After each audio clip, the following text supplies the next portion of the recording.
नमस्कार फ्रेंड, मैं हूं गणपत सेजू।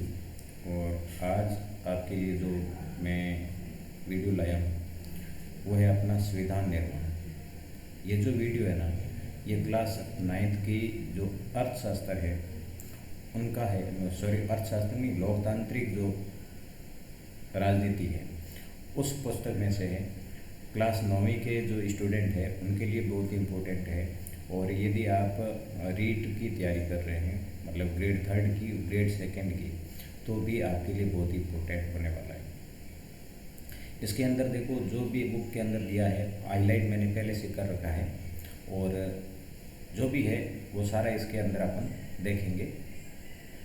कौन कौन से टॉपिक है वो दे रखे हैं, और अपने जो किताब के अंदर जो महत्वपूर्ण कौन से हैं वो भी दे रखे हैं। तो इस शुरुआत में तो इस परिचय के अंदर तो कुछ है नहीं कि क्या है कि इस लेसन के अंदर अपन क्या समझेंगे, वो दे रखा है।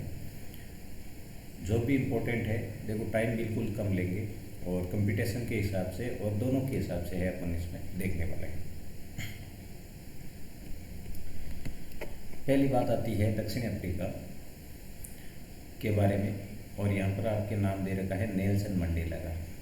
किसका दे रखा है? Nelson Mandela. नेल्सन मंडेला, जिन पर दक्षिण अफ्रीका की गौरव की सरकार ने देशद्रोह का मुकदमा चलाया था, और 7 अन्य नेताओं को, देखो नेल्सन मंडेला और 7 अन्य जो नेता हैं उनको 1964 में देश में रंग भेद वाली जो शासन व्यवस्था है इनका विरोध करने के लिए आजीवन कारावास की सजा सुनाई थी। किनको? नेल्सन मंडेला को।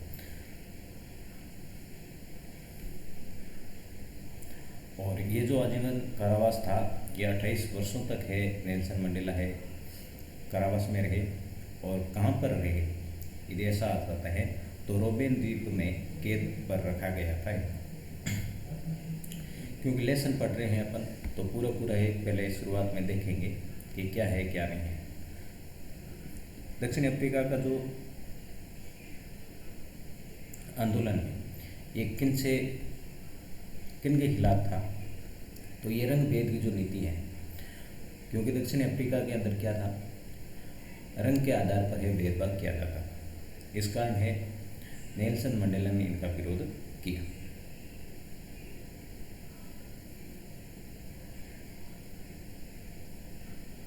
आगे बात करें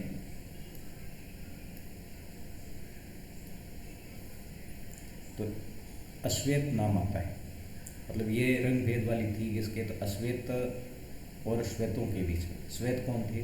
तो श्वेत थे अंग्रेज ना, इंग्लैंड के जो थे, क्योंकि इंग्लैंड के थे। और श्वेत थे कौन? अंग्रेज थे। अंग्रेज अपने को श्वेत करते। देखो भारत के अंदर तो अंग्रेज है निवास नहीं किया था, परंतु दक्षिण अफ्रीका के अंदर अंग्रेजों ने निवास कर लिया था, स्थायी निवास कर लिया था। उन्होंने अपनी एक ऐसी बस्ती पूरी बसा ली थी, और उस बस्ती के जो लोग थे वो अपने को श्वेत समझते थे, और दक्षिण अफ्रीका के जो अन्य लोग थे उनको क्या है? अश्वेत समझा जाता था, काला समझा जाता था। रंगीन चमड़ी वाले लोग भी थे वहाँ पर, जैसे भारतीय थे तो भारतीयों को रंगीन चमड़ी वाला लोग है वो वहाँ पर माना जाता था।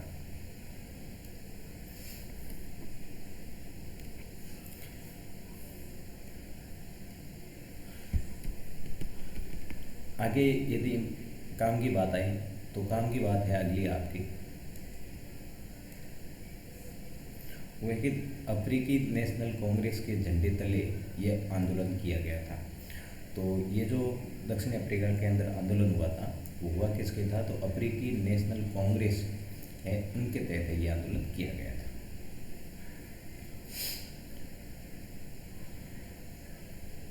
इसके अंदर आगे है भारतीय संविधान के बारे में कंप्लीटली दे रखा है कि क्या है क्या नहीं है।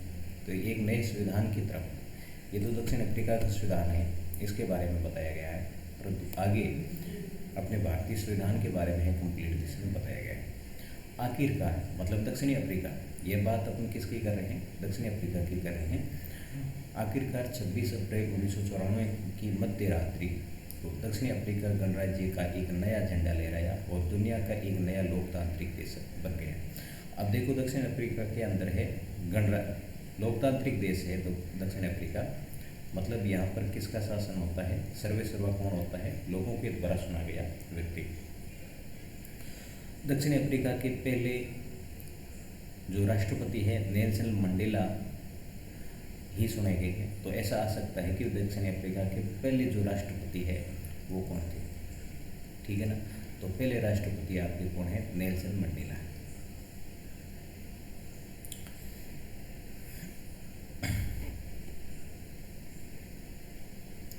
उसके बाद में बात करते हैं अपन, तो देखो पूरा जो लेसन है वो कम्प्लीटली मैं बताने वाला हूँ, तो जो भी है कोई भी बात है वो छोड़ूंगा नहीं इसमें, जो इम्पोर्टेंट है, क्योंकि टाइम कम लगाने का अर्थ तो यही होगा, इम्पोर्टेंट है वही बताया जाए।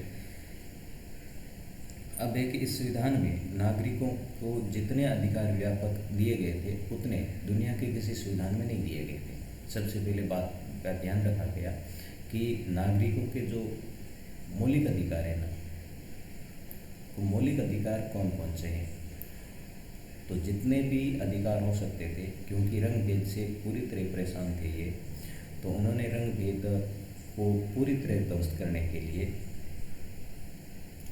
ये अधिकार है वो दक्षिण अफ्रीका के लोगों ने संविधान के अंदर है कम्प्लीटली दिए गए। फिर बात करते हैं अपन भारतीय संविधान के बारे में। अब मेन मुद्दे की बात आ जाती है भारतीय संविधान। भारतीय संविधान के अंदर है बहुत से जो मानव हैं उनका योगदान रहा है, तो इसमें ये कॉर्नर के अंदर जो दे रखा है उसको भी अपन साथ में पढ़ेंगे। सरदार वल्लभ भाई पटेल, सरदार वल्लभ भाई पटेल है, इनका जन्म है वो कहाँ होता है, गुजरात में होता है, और अंतरिम सरकार में ये गृह मंत्री थे, ये सभी को पता होना चाहिए। प्रथम गृह मंत्री है वो कौन थे, प्रथम गृह मंत्री सरदार पटेल ही थे, ठीक है। और ये पेशे से वकील थे, और बारदोली किसान सत्याग्रह ये सभी को पता होना चाहिए, इनके ये प्रमुख थे, नेता थे। भारतीय रियासतों में विलय में निर्णायक भूमिका निभाई। देखो लोहे पुरुष के नाम से क्यों जाना जाता है, तो लोहे पुरुष के जानने का कारण यही है कि इन्होंने विभिन्न रियासतों को एक किया था, एकीकरण किया था, तो एकीकरण में इनकी मुख्य भूमिका है। उसके नीचे आपके जो दिख रहा है चित्र, यह है सरोजनी नायडू का, और इनका जन्म है आंध्र प्रदेश में हुआ था। ये एक लेखिका और कवयित्री भी थी और राजनीतिक कार्यकर्ता भी थी। कांग्रेस की अग्रणी महिला नेता थी, और बाद में ये उत्तर प्रदेश की राज्यपाल भी बनी। सरोजनी नायडू देखो स्वतंत्र भारत की, ध्यान रखना, स्वतंत्र भारत की प्रथम राज्यपाल है, ठीक है। प्रथम महिला राज्यपाल, सॉरी महिला, यहाँ पर महिला लिखना है, सरोजनी नायडू।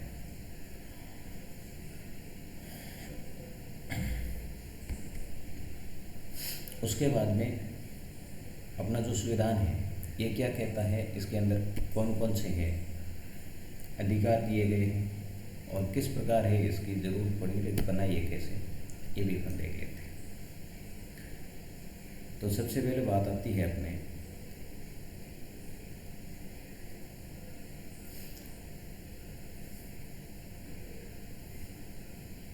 एक मिनट थोड़ा रुकिएगा, क्यों आज पहली बार मैं ये पेन यूज़ कर रहा हूँ। हाँ, 1928 में मोतीलाल नेहरू और कांग्रेस के 8 अन्य नेताओं ने भारत के एक संविधान लिखा। देखो सबसे पहले यदि भारतीय संविधान की बात करें तो इस पुस्तक के अनुसार मैं बात कर रहा हूँ, तो 1928 में नेहरू रिपोर्ट आई थी। ये जो है ना नेहरू रिपोर्ट, यहाँ पर जो नेहरू है ना वो जवाहरलाल नेहरू नहीं है, इनके पिताजी मोतीलाल नेहरू है, इनके द्वारा संविधान है वो लिखा गया, क्योंकि इन्हें चुनौती दी गई अंग्रेजों के द्वारा कि भी भारतीय के जो लोग हैं ना वो संविधान लिख नहीं सकते ना, इन्होंने ये स्वीकार की चुनौती और ये लिख दिया। 1931 में कराची अधिवेशन हुआ था कांग्रेस का, भारतीय राष्ट्रीय कांग्रेस का अधिवेशन हुआ था, और एक प्रस्ताव में ये रूपरेखा तैयार की गई। ये जो नेहरू रिपोर्ट है इसकी रूपरेखा कहाँ तैयार की गई, तो कराची अधिवेशन में, ध्यान रखना कराची अधिवेशन 1931 में हुआ था, उसके तहत इसका जो प्रस्ताव है ना, इस प्रस्ताव की रूपरेखा तैयार की गई थी। और इसमें ये कहा गया कि आज़ाद भारत का जो संविधान है वो कैसा होगा। इसमें थोड़ी अधिक अलग बात बताना चाहूँ तो इसका जो विरोध है मोतीलाल नेहरू के पुत्र जवाहरलाल नेहरू के द्वारा किया गया था। क्या किया गया था? विरोध किया गया, क्योंकि इसके अंदर है स्वराज की बात नहीं थी, है ना, डोमिनियल स्टेट था, मतलब अधिराज्य की बात की गई थी। तो इस कारण है इनका विरोध भी किया गया था।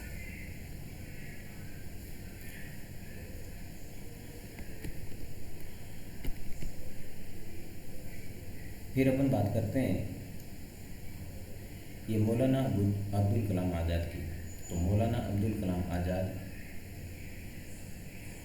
का जन्म तो सऊदी अरब में हुआ है, परंतु ये शिक्षाविद थे और लेखक और धर्मशास्त्र के ज्ञाता थे और अरबी के विद्वान थे।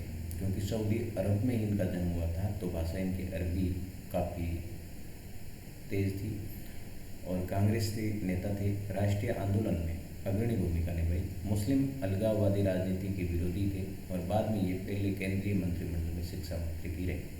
तो देखो, प्रथम शिक्षा मंत्री की बात करें, प्रथम शिक्षा मंत्री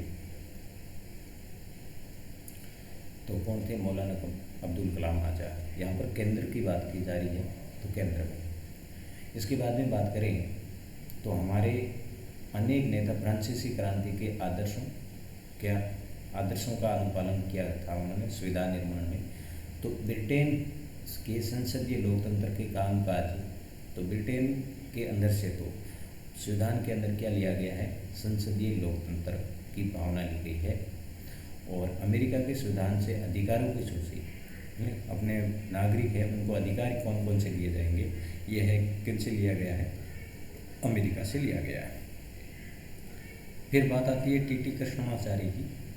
तो टीटी कृष्णमाचारी जन्म इनका तमिलनाडु में हुआ था और ये एक प्रारूप समिति के अध्यक्ष थे।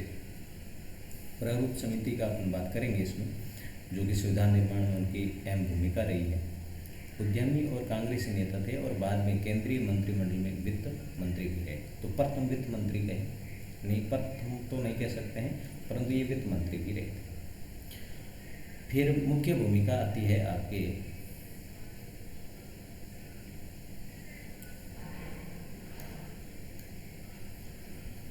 संविधान सभा की। तो संविधान सभा के अंदर क्या था वो देख लेते हैं।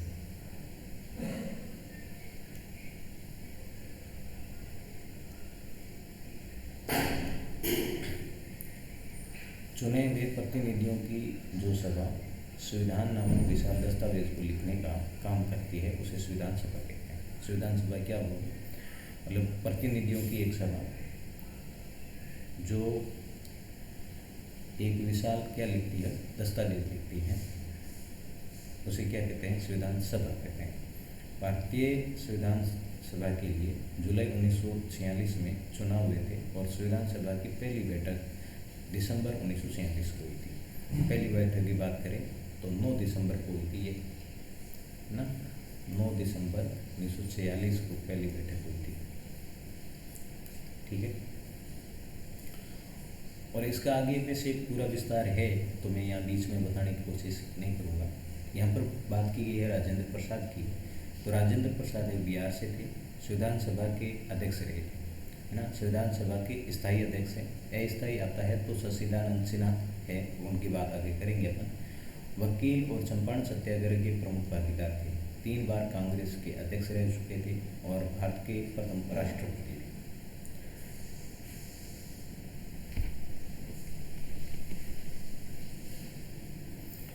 उसके बाद में अपन बात करते हैं ये जयपाल सिंह। तो जयपाल सिंह का जन्म है झारखंड में हुआ था। एक खिलाड़ी और शिक्षाविद थे, भारतीय हॉकी टीम के पहले कप्तान। यहाँ पर ये देखो, भारतीय हॉकी टीम है ना के प्रथम पहले कप्तान है भाई, कौन? जयपाल सिंह। और आदिवासी महासभा के संस्थापक थे और बाद में झारखंड पार्टी की ये संस्थापक भी बने। भारतीय संविधान लिखने वाली सभा में 299 सदस्य थे। देखो संविधान सभा है ना, संविधान सभा के अंदर यहाँ देखो आंकड़ा एक फिक्स दे रखा है, कितने सदस्य थे? 299। कहाँ पर? भारतीय संविधान लिखने वाली सभा जो थी उसमें 299 सदस्य थे। इसने 26 नवंबर 1949 को अपना काम पूरा कर लिया था। मतलब ये मैंने अभी कहा था कि ये 9 दिसंबर से 1946 से शुरू होती है और 26 नवंबर 1946 तक ये संविधान सभा चलती है। 1950 को ये पूरी हो जाती है। इसी दिन की याद में 26 जनवरी को गणतंत्र दिवस के रूप में मनाया जाता है। ठीक है, अब बच्चे इसमें कंफ्यूज होते हैं, बड़े वाले कंपटीशन वाले तो नहीं होते हैं कि गणतंत्र और स्वतंत्र, मतलब जिस दिन संविधान लागू हुआ वो गणतंत्र है अपना, और संविधान लागू है वो 26 जनवरी 1950 को। फिर एस.सी. मुखर्जी का जन्म है अभी बंगाल में हुआ था और संविधान सभा के उपाध्यक्ष थे। संविधान सभा के अध्यक्ष तो राजेंद्र प्रसाद है, सभी को पता है, और यह क्या थे? उपाध्यक्ष थे। मैं साथ में लिख इसलिए रहा हूँ ताकि आपको याद हो जाए। ये संविधान सभा के उपाध्यक्ष थे। प्रसिद्ध लेखक और शिक्षाविद कांग्रेसी नेता थे और ऑल इंडिया क्रिश्चियन काउंसिल और बंगाल विधानसभा के सदस्य थे। बंगाल के फिर राज्यपाल भी ये रहे थे। उसके बाद में एक प्रारूप कमेटी की बात आती है और प्रारूप जो कमेटी है ना, उनके अध्यक्ष, प्रारूप कमेटी का अर्थ है समिति। प्रारूप समिति जो है इनके अध्यक्ष कौन थे? तो B.R. अम्बेडकर। प्रारूप समिति में सदस्य कितने थे? तो ये भी देख लेते हैं। सदस्य कितने थे? आपके 7 थे, जिसका जिक्र आगे है वो मैं आपको बताऊंगा भी।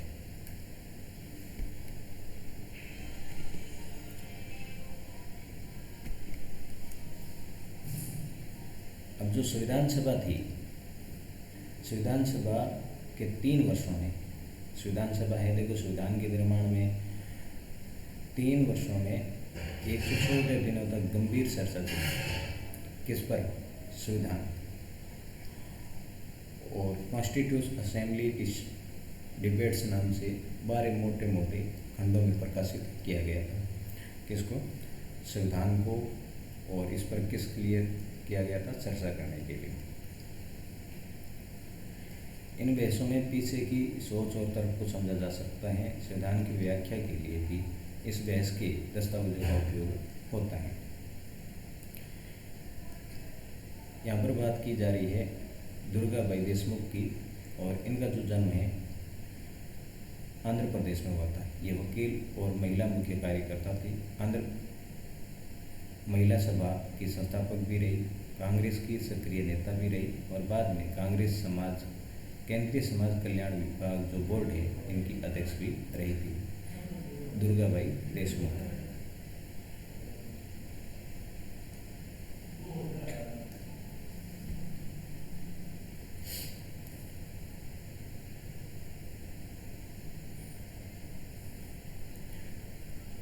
अब भारतीय समाज में बुनियादी मूल्य,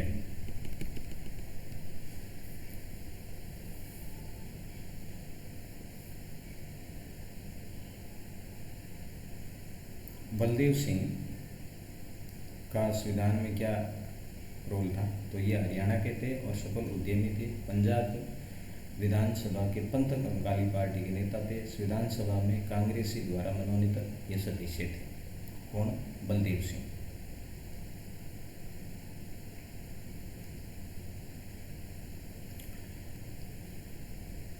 फिर महात्मा गांधी का देखो, एक बात इम्पोर्टेंट ये है कि संविधान जो सभा है इसमें महात्मा गांधी सदस्य नहीं थे। तो इसका क्या वजह है? महात्मा गांधी का नाम वे संविधान सभा के सदस्य नहीं रहे। तो आप ये मान सकते हैं कि महात्मा गांधी का संविधान सभा में सदस्य नहीं थे, इतना बड़ा व्यक्तित्व होते हुए भी। तो आप गलतफहमी न रहे कि संविधान सभा के अंदर महात्मा गांधी ने भी, देखो पार्टिसिपेट तो था उनका, परंतु वो सदस्य नहीं थे।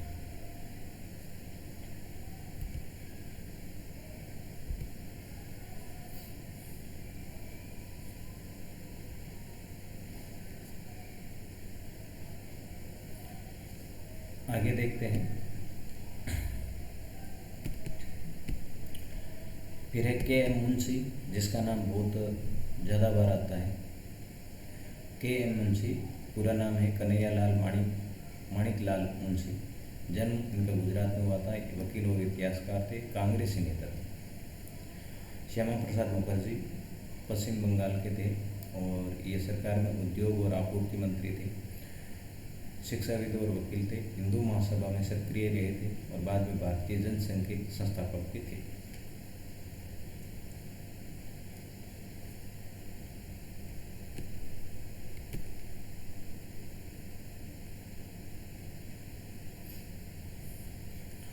उसके बाद में डॉक्टर भीमराव अम्बेडकर, ये इनका जन्म है वो मध्य प्रदेश में हुआ था। प्रारूप कमेटी के अध्यक्ष रहे। देखो प्रारूप कौन थी? संविधान सभा की जो प्रारूप कमेटी है उनके अध्यक्ष कौन थे? भीमराव अम्बेडकर थे। सामाजिक क्रांतिकारी चिंतक थे। जातिवाद, बंटवारे और भेदभाव के खिलाफ अग्रणी आंदोलनकारी थे। बाद में स्वतंत्र भारत है, इनकी पहली सरकार में कानून मंत्री थे, विधि मंत्री थे। प्रथम कानून मंत्री, भारत के प्रथम कानून मंत्री कौन थे? ये कानून मंत्री यही थे। कानून मंत्री कहें, विधि मंत्री कहें, है ना, यही थे। 15 अगस्त 1947 की मध्य रात्रि के समय संविधान सभा में जवाहरलाल नेहरू ने एक भाषण दिया था। देखो ये भाषण बहुत इम्पोर्टेंट है, इसलिए मैं आपको यहाँ पर पढ़ के सुना भी रहा हूँ। वर्षों पहले हमने अपनी नियति के साथ साक्षात्कार किया था और अब वक्त आ गया है कि हम अपने वायदों पर अमल करें और पूरी तरह यहाँ हर तरह से नहीं तो काफ़ी हद तक।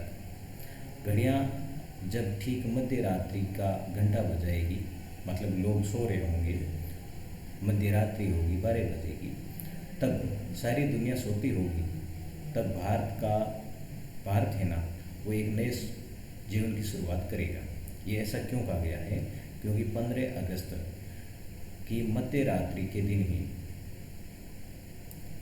भारत है वो आज़ाद हो जाता है और उसी समय नेहरू के द्वारा है देश को संबोधित किया जाता है। इतिहास में कभी कभार ही सही पर एक ऐसा क्षण जरूर आता है जब हम पुराने की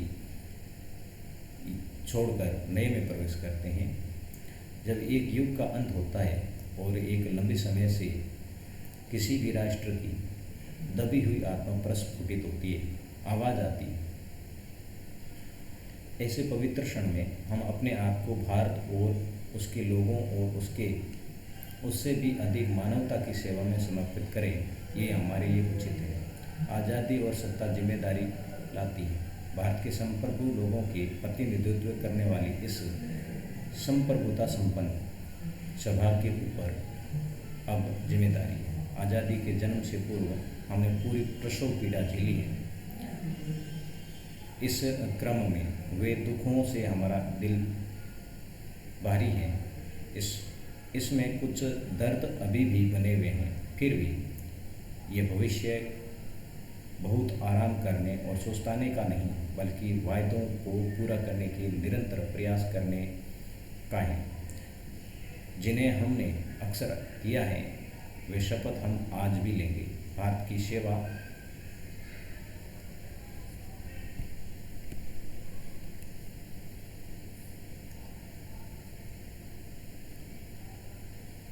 करने का अर्थ है दुख और परेशानियों में पड़े लाखों करोड़ों लोगों की सेवा करना। इसका अर्थ है दरिद्रता का, अज्ञान और बीमारियों का, अवसर की असमानता का अंत। हमारे युग के महानतम आदमी की कामना हर आंख से आंसू पोंछने की है। संभव है ये काम हमारे भर से पूरा न हो, पर जब तक लोगों की आंखों में आंसू हैं, कष्ट हैं, तब तक हमारा काम खत्म नहीं होगा। ये संबोधन था किनका? जवाहरलाल नेहरू का। ये जवाहरलाल नेहरू है, इनका जन्म है यूपी में हुआ था और ये सभी को पता है प्रथम प्रधानमंत्री है ना। प्रथम प्रधानमंत्री ये तो पता ही है सभी को, फिर भी मैं यहाँ पर लिख दे रहा हूँ। समाजवादी नेता थे ये और बाद में भारत के प्रथम प्रधानमंत्री वैसे कह दिया। सोमनाथ लाहिड़ी, जन्म इसका पश्चिम बंगाल में, लेखक और संपादक थे, कम्युनिस्ट पार्टी के नेता थे, पश्चिम बंगाल की विधानसभा में ये सदस्य भी रहे थे।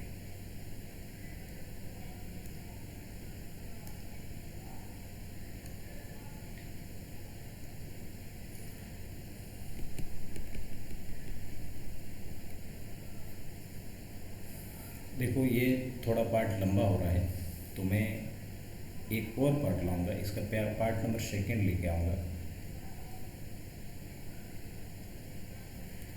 भाग 2 के अंदर इससे आगे का जो भी पार्ट है वो पूरा डिस्कशन किया जाएगा। आज मेरा पेन टेप पर, क्योंकि ये मैं पेन टेप आपके लिए लेके आया हूँ ताकि क्लास है वो थोड़ी ढंग से ले पाऊँ, तो इस पर पहले क्लास थी। तो अगला जो वीडियो है वो जस्ट एक कल ही आ जाएगा और इस वीडियो को अपने सभी दोस्तों के साथ में शेयर ज़रूर कर दीजिएगा। और जीके विद जीएस सर है,